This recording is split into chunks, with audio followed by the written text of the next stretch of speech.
It's one of the most chilling stories you'll ever hear. A paranoid king, a prophesied new rival, and a horrific command to murder innocent babies. But what if the infamous Massacre of the Innocents never actually happened? Okay, let's get into this. So, the Gospel of Matthew paints this absolutely terrifying picture of King Herod's cruelty. But when we actually go looking for this event in the historical record, you know what we find? Nothing. Silence. Which raises a really fascinating question. Are we dealing with history here, or something else entirely? Okay, so the first major problem for historians is the source. The story of this massacre in Bethlehem, it only shows up in one place, the Gospel of Matthew. Now, for an event this big, this dramatic, you'd think it would be everywhere, right? And it's not like we're short on sources. I mean, we have tons of writings about King Herod. The Jewish historian Flavius Josephus, especially, wrote this incredibly detailed history of Herod's reign, and he did not shy away from documenting all the violence and paranoia. And yet, on this specific massacre of kids in Bethlehem, not a word. Roman historians are quiet. Later Jewish traditions, who, believe me, had no reason to protect Herod's reputation, also silent. So what in the world is going on? To solve this puzzle, we have to get inside the head of the man at the center of it all, the real, historical King Herod. He wasn't just some cartoon villain. He was brilliant, he was ambitious, and he was deeply, deeply insecure, trapped in this spiderweb of politics and religion. So here's the thing you have to understand about Herod.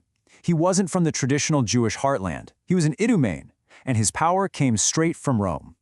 He was a client king, basically installed by a foreign superpower. This gave him a massive legitimacy problem. You see, he was ruling a people who cared deeply about bloodlines. You needed to be from the royal line of King David, or at least the priestly line. And Herod, he was neither.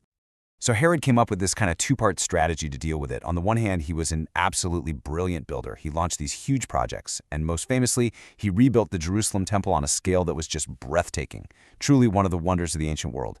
But on the other hand, pure brutality. He was pathologically paranoid and would systematically get rid of anyone, and I mean anyone he thought was a threat to his throne.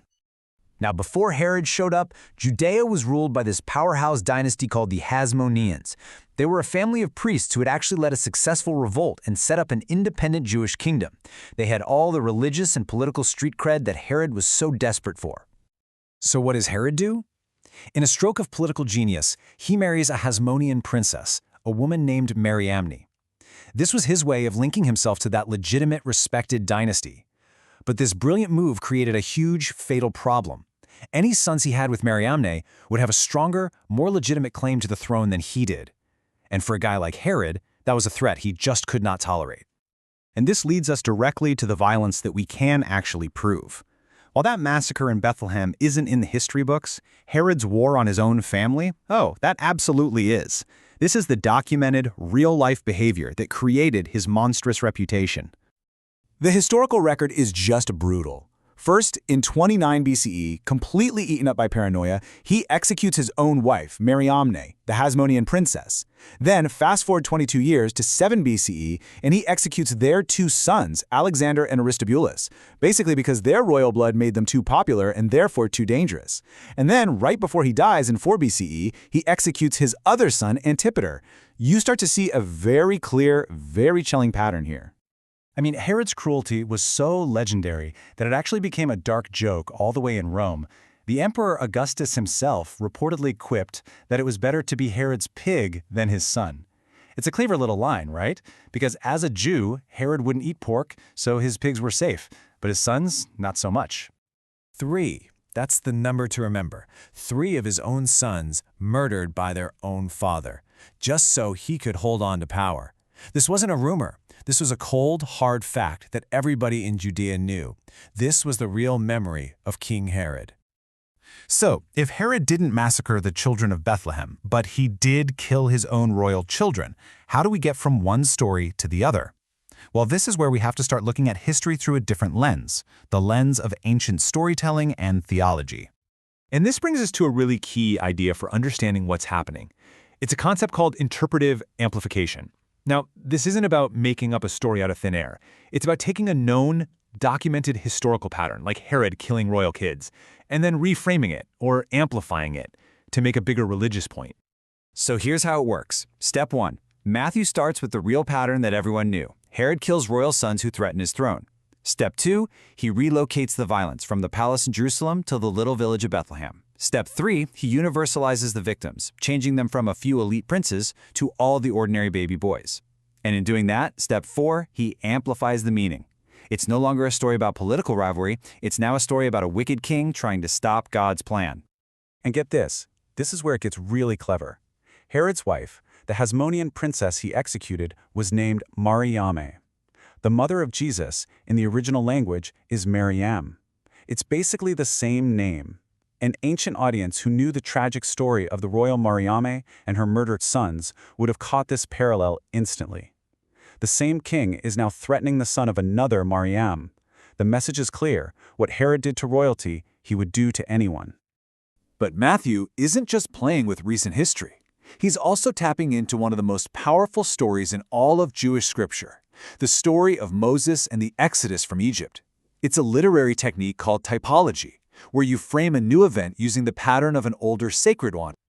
Just look at this when you lay it out side by side. The parallels are absolutely stunning, and they have to be intentional. In both stories, you have a tyrant who feels threatened. You have a decree to kill all the male infants. You have the miraculous escape of the special child. And you even have a journey to and from Egypt. Matthew is deliberately painting Herod as a new Pharaoh, which makes Jesus a new and greater Moses. So, where does all this leave us? Instead of a simple, it happened or it didn't happen, we end up in a much more nuanced and, frankly, a much more interesting place. We have to learn to hold the historical reality in the theological story in tension with each other. All right, let's just recap the key points here. 1. There is zero independent historical evidence for the Bethlehem massacre. 2. There is undeniable historical evidence that Herod murdered his own sons to keep his crown. 3. Matthew's story takes that real, known pattern and amplifies it for a theological purpose. And 4. The story, whether it happened exactly that way or not, reveals a profound truth about who Herod really was. You see, for Matthew and his original audience, the power of this story wasn't about modern, fact-checked journalism. The power was in its plausibility. Everyone already knew Herod was the kind of monster who killed children to protect his throne. This story just showed that same monstrous character playing out on a cosmic stage. It rang true because it was true to who he was. And that kind of leaves us with a final thought to chew on. The story of this phantom massacre is deeply rooted in the very real terror of Herod's reign. It uses documented history as the raw material for a theological masterpiece. And that makes you wonder, does the story have to be verifiable in every single detail to tell a deeper, more essential truth?